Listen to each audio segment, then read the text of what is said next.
Salut tout le monde, mon nom est Marc de la chaîne Rock Plus ETC et aujourd'hui je fais la critique du 8e album des Beatles. Je parle du Sergent Poivre.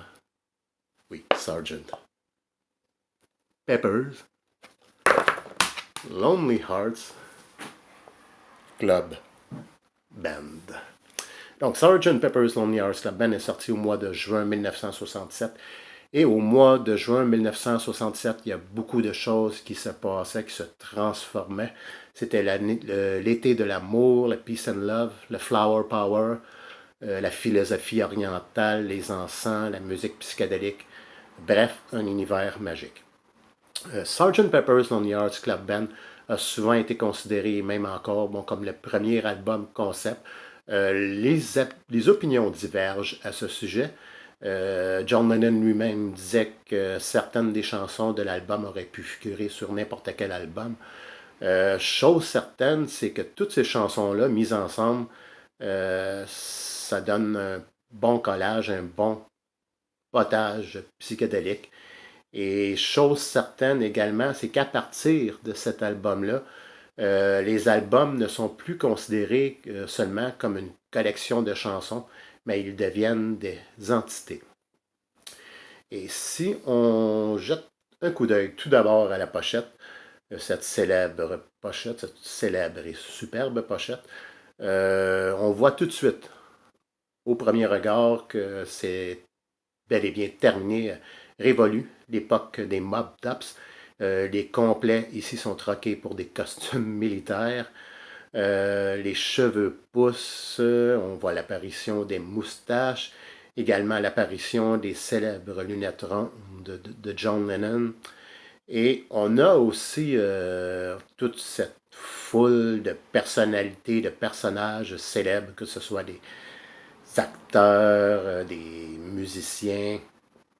Et on a cette histoire d'indice de la prétendue mort de Paul McCartney qui continue avec toute évidence avec cette scène funéraire. C'est également la première fois, je crois, que des paroles de chansons apparaissent sur un album, avec cet album-là. L'album est très diversifié, très innovateur. On a toutes sortes de sonorités, d'instruments tels que les cuivres, les cordes, les trompettes, le violon, la harpe, du clavecin et des effets sonores, et j'en passe.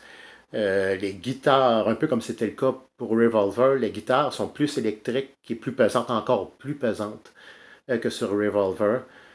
Les influences musicales ici varient du rock au pop, à la musique orientale, au musical, à la musique d'avant-garde, à la musique de cirque, à la musique classique. Donc c'est très varié, très innovateur, très bon.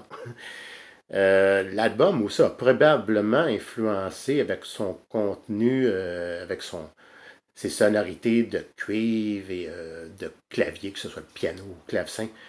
Cet album-là, ces sons-là, ont probablement influencé la venue de la musique progressive au début des années 1970. Donc, c'est un univers magique, un univers surréaliste, des paroles très imagées, un album psychédélique.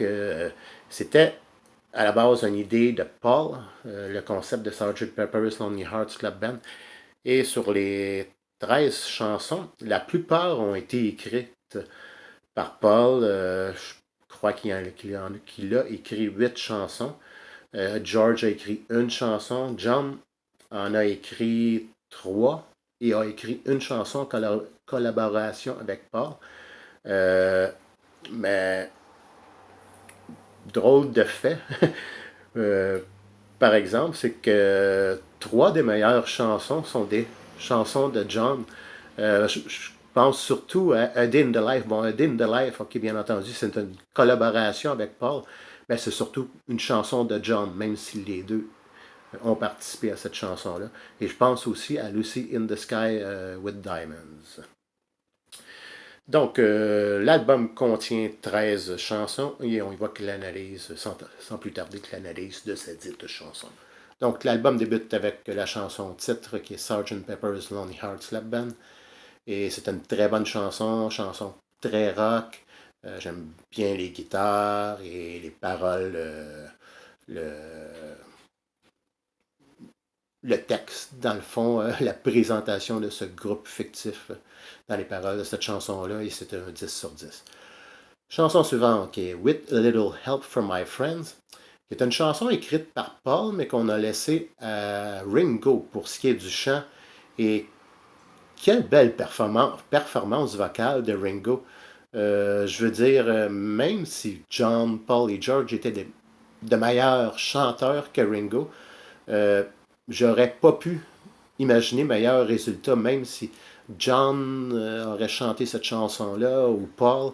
Je crois que cette chanson-là, d'abord avec le titre With a Little Help from My Friends, avec un peu d'aide de mes amis, ça collait parfaitement bien à la personnalité de Ringo.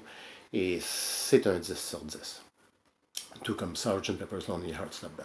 Chanson suivante qui est Lucy in the Sky with Diamonds. La chanson qu'on a souvent associée à la chanson drogue, la chanson LSD à cause des initiales. Euh, par contre, selon John, il n'en est rien. Selon l'histoire, c'est tout simplement, John s'est tout simplement inspiré d'un dessin que son fils lui avait rapporté de l'école. Bien sûr, la chanson est très psychédélique, que ce soit au point de vue de la musique et ce fameux son de l'orgue Laurie, je crois. Les paroles sont très imagées et c'est définitivement une chanson psychédélique malgré tout. Et c'est un 10 sur 10, c'est un classique. Chanson suivante, Getting Better. J'aime beaucoup le rythme de la guitare syncopée dans cette chanson-là. J'aime beaucoup les paroles, que c'est pas mal. Les harmonies vocales, les voix de fond. Et c'est un 9.7, c'est un 9.8 si ce n'est pas un 10. Il n'y a pas grand faiblesse pour ce qui est des chansons de Sgt. Pepper's Lonely Hearts Club Band. Chanson suivante, Fixing a Hole. J'aime beaucoup le son du clavecin dès le départ. Et j'adore vraiment la guitare dans cette chanson-là, le solo de guitare également.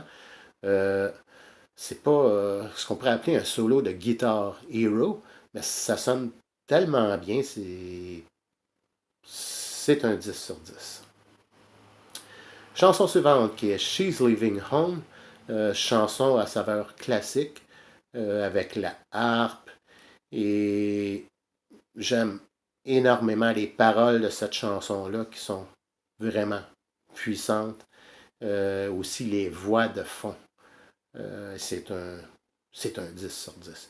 Chanson suivante qui est Being for the Benefit of Mr. Kite. Bien que John aurait tout simplement pris les paroles d'une affiche de cirque pour ce qui est de cette chanson-là. Il en demeure pas moins que c'est une excellente chanson. J'aime bien la sonorité à saveur carrousel de cirque, si vous voulez. Et le son aussi à la batterie, le son du, je ne sais pas c'est quoi le terme français, mais le son du Harriet par Ringo. Et bien entendu, on a ce solo ou cette partie musicale, si vous voulez, avec tous ces bruitages, ces effets sonores qui sont le résultat d'une bande d'enregistrement coupée en petits morceaux qu'on a lancés dans les airs, qui sont retombés par terre et qu'on a collés dans un ordre mélangé, qu'on a tout recollé ensemble. Quel résultat, quel fruit du hasard. Et c'est un 10 sur 10. Chanson suivante qui est Within You, Without You, qui est une chanson de George, chanson à saveur orientale, chanson indienne, et c'est un univers vraiment planant qu'on a dans cette chanson-là, et c'est un 10 sur 10, définitivement.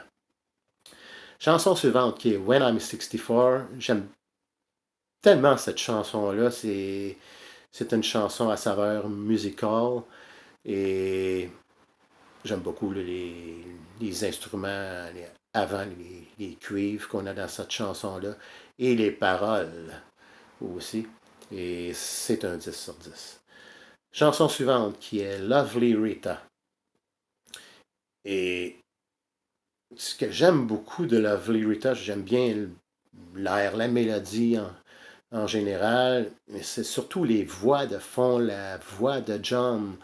Lovely Rita, me.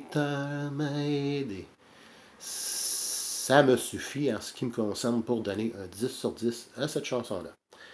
Chanson suivante qui est Good Morning, Good Morning.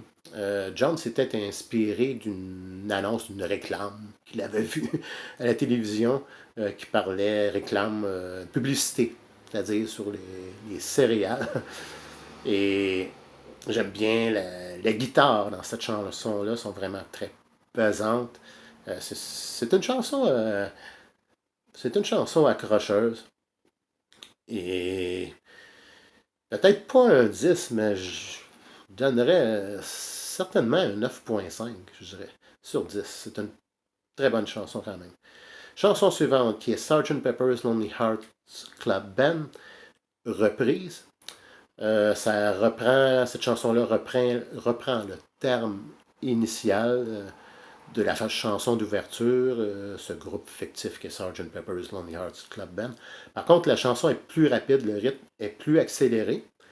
Je l'aime peut-être pas autant que la version d'ouverture, mais c'est quand même, encore une fois, une chanson très accrocheuse malgré tout. Et je lui donnerais certainement un 9,5 sur 10. Et finalement, le bouquet final qui est A Day in the Life, qui était surtout une chanson de John au départ. Et comme George Martin le disait, vous vous souvenez, dans la série de l'anthologie, juste à écouter la démo de cette chanson-là, démo où on entend seulement que la guitare acoustique et la voix de John, et cela suffit à vous donner des frissons. Donc, avec tout le résultat de cette chanson-là, une fois terminé, avec la partie de Paul qu'on a collée et les mesures vides qu'on avait dans la chanson au départ et qu'on a rempli par cette espèce d'ascension sonore avec des violons et tout un orchestre, ça donne un résultat incroyable et c'est un 10. Je pourrais même donner un 11 ou un 12 sur 10 à cette chanson-là. C'est parfait. Si je considère Sgt. Pepper's Lonely Hearts Club Band comme le meilleur album de tous les temps, je considère également A Day in the Life comme la meilleure chanson de tous les temps, à mon avis. Donc, pour ce qui est de la note, vous aurez deviné que c'est définitivement un 10 sur 10. Ça pourrait être 11 sur 10 pour cet album-là. C'est un chef-d'œuvre, à mon avis. Donc, c'était tout pour ma critique d'aujourd'hui. J'espère que vous avez apprécié et comme d'habitude, vous pouvez laisser vos commentaires, ce que vous pensez de cet album-là qui est Sgt. Pepper's Lonely Hearts Club Band. Et si le cœur vous en dit, vous pouvez me donner un petit coup de pouce. Donc sur ce, je vous remercie et je vous dis à la prochaine.